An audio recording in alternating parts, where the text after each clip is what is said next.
So how on earth do we play like that?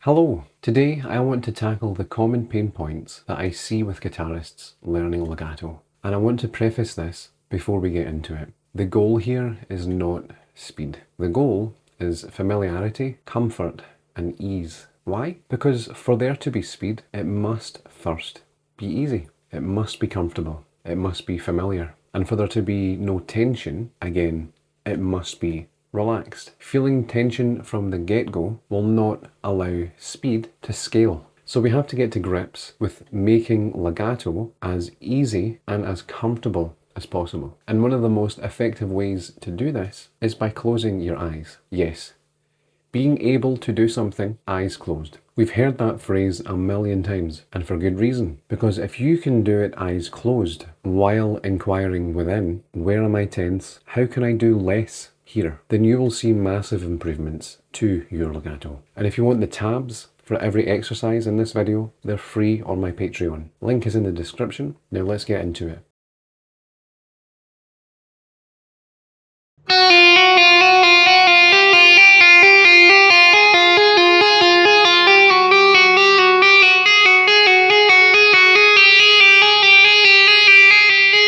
The first exercise I still warm up with to this day because it cuts straight to the core of legato, hammer-ons and pull-offs. This is about finger independence. Each finger needs to be able to move on its own without others gripping, tensing or bracing for impact. Single string, no pick, isolate each finger pair. 1 and 2, 1 and 3, 1 and 4, 2 and 3, 2 and 4, 3 and 4. Slow, deliberate hammer-ons and pull-offs, one pair at a time. Now close your eyes, feel the finger land, feel the release. Notice if the other fingers are clutching the neck. If they are, that's the tension that's slowing you down. You don't need it, let it go. This isn't glamorous, but this is the work that makes everything else possible.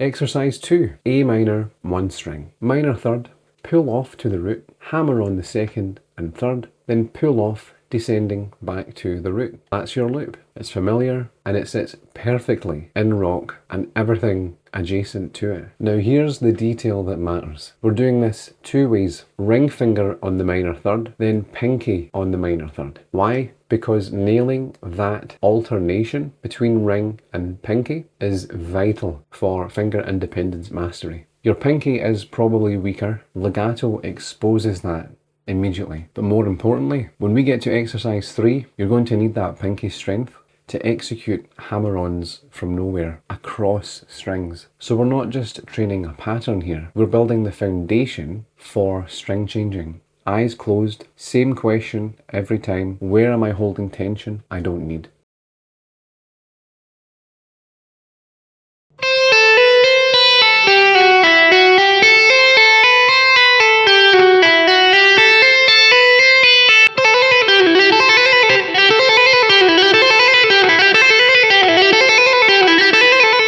Exercise 3 cuts to something that doesn't really get talked about enough. String changing. Same key, A Dorian, we're hammering on from nowhere onto the B string, the minor 7th, pulling off to the major 6th, down to the 5th, then hammering back up those notes to land on the root, 5th fret on the E string. Loop it, and yes, alternating ring and pinky here too. The hammer on from nowhere is what makes string changing possible without the phrase falling apart right at the moment you cross the string. That's the thing to soften. The movement should feel like water, not like a fist.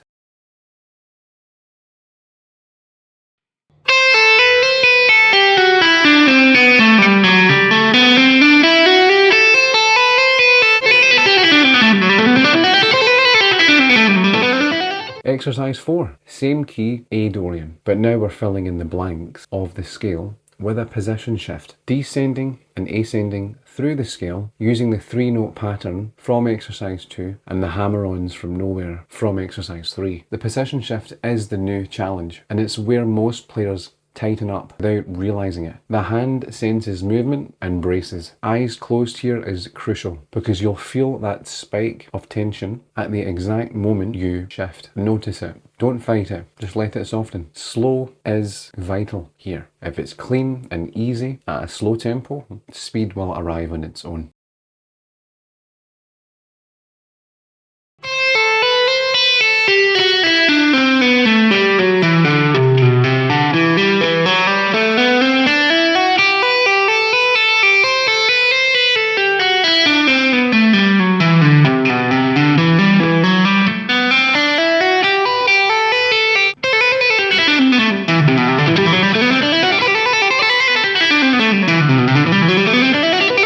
Exercise 5 brings everything together. Another position shift, and this time a turnaround pattern on the ascent. We're not just going up and coming back down the same way. The turnaround gives the phrase shape and direction. It sounds like something you've heard before. And all of these exercises loop, which means you're not just practicing technique, you're practicing continuity, keeping the phrase alive without stopping. Eyes closed, feel the whole arc. Where does your hand relax? Where does it brace? You're listening to your own body while you play. That's the practice here. And when this loops and starts to feel effortless, that's when speed arrives. Not because you chased it, because you got out of its way. 5 exercises, 1 thread. Ease, awareness, and letting go. The tabs for every single one are free on my Patreon, link in the description. Slow these down, close your eyes, and trust the process. If this helped, subscribe. There's a lot more where this came from. And remember, you're not trying to play fast. You're trying to make it easy. Speed is just what easy sounds like at full volume. See you in the next one.